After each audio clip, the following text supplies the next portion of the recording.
Welcome to the Sleep Dives channel.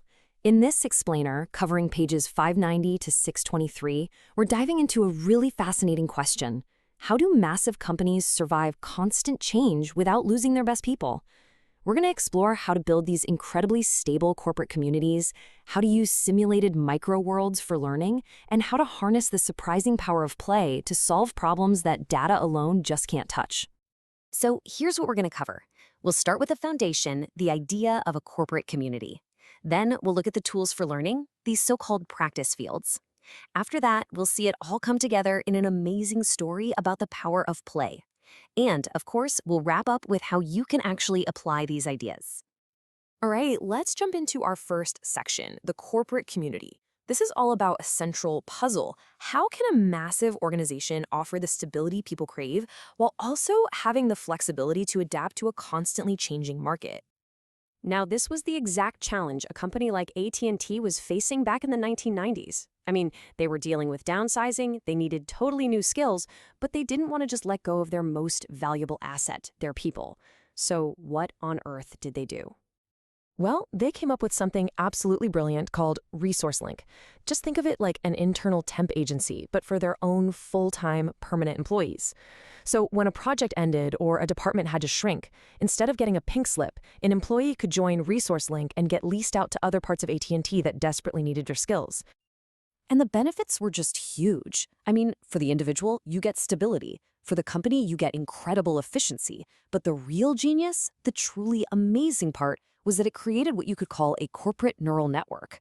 As people moved between departments, they were spreading knowledge, building relationships, and breaking down those silos. This gave the leadership a real-time pulse on the entire organization, showing them which parts were thriving and which were struggling. And what AT&T's solution really shows us is that building a community isn't about some grand, abstract mission statement. No, it's about practical systems and clear principles that address real-world needs. The big takeaway here is that you can build this kind of thing anywhere. It all starts with real work, focusing on problems that people genuinely want to solve. Then you just take small steps and learn as you go. A huge key is to find those passionate, informal leaders. The source calls them zoysia plugs, which is a great image. People whose enthusiasm can spread just like a hardy grass. If you support them and create a space for people to connect, you can build incredible momentum. And of course, acknowledge every contribution. It's those simple, consistent actions that build truly powerful communities.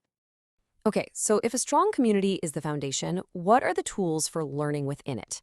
Well, this next section explores that exact question. How can leaders practice making really high-stakes decisions without having to suffer the real high-stakes consequences? You see, the fundamental problem, as Peter Senge points out, isn't usually a lack of information. It's that our own mental models, the way we think the world works, are often flawed. We see a symptom, we react to it, and in doing so, we can accidentally make the underlying problem even worse. We need a way to see the whole system at play. And this is the solution, the Management Flight Simulator, or as it's called, a micro-world. It's literally a flight simulator, but for managers. It's a safe space, a practice field, where teams can test out their wildest strategies, see the long-term consequences play out in minutes instead of years, and learn from their mistakes without anyone getting hurt or the company losing money. And these simulators have this really powerful dual purpose.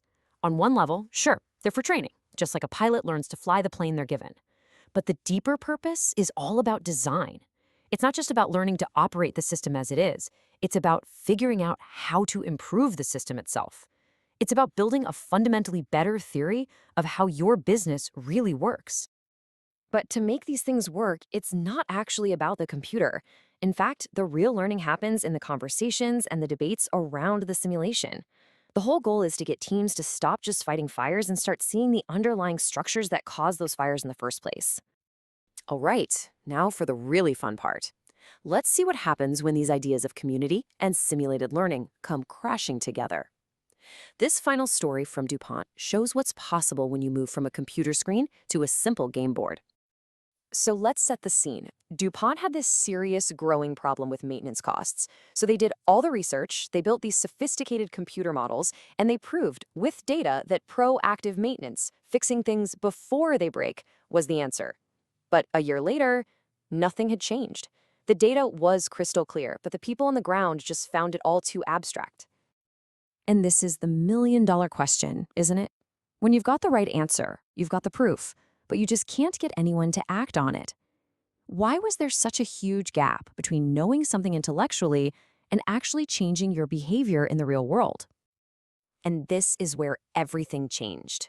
They had this incredible breakthrough. They realized the problem wasn't the data, it was the delivery. So they threw out all the complex computer models and they created something completely and utterly unexpected, a simple board game.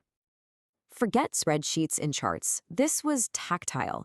You're talking about a huge game board, poker chips for equipment and parts, and small teams playing different roles.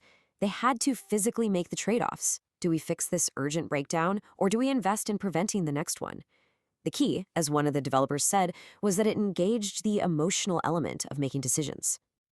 And the results? They were absolutely staggering.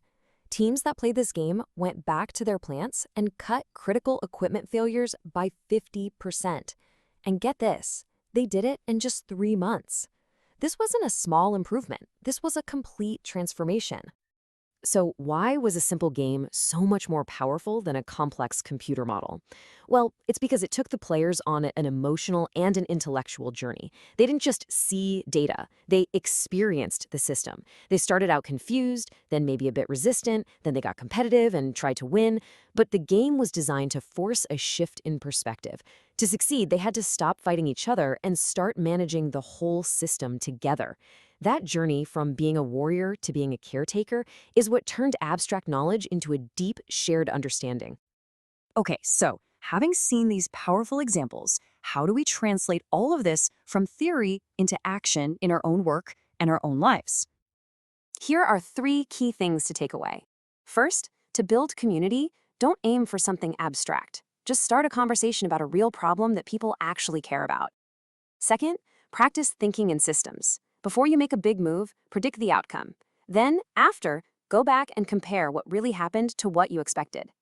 And finally, and this might be the most important one, remember DuPont. If you really want to change minds, don't just show people a spreadsheet. Create an experience. At the end of the day, this is all about designing better environments for us to think and collaborate. The most resilient organizations are built on strong communities, they provide safe practice fields for learning, and they understand the profound power of play to unlock completely new ways of seeing the world. And that leaves us with a final question to think about. What is one system, in your work or in your life, where progress isn't about getting more information, but about creating a shared experience that could change everything?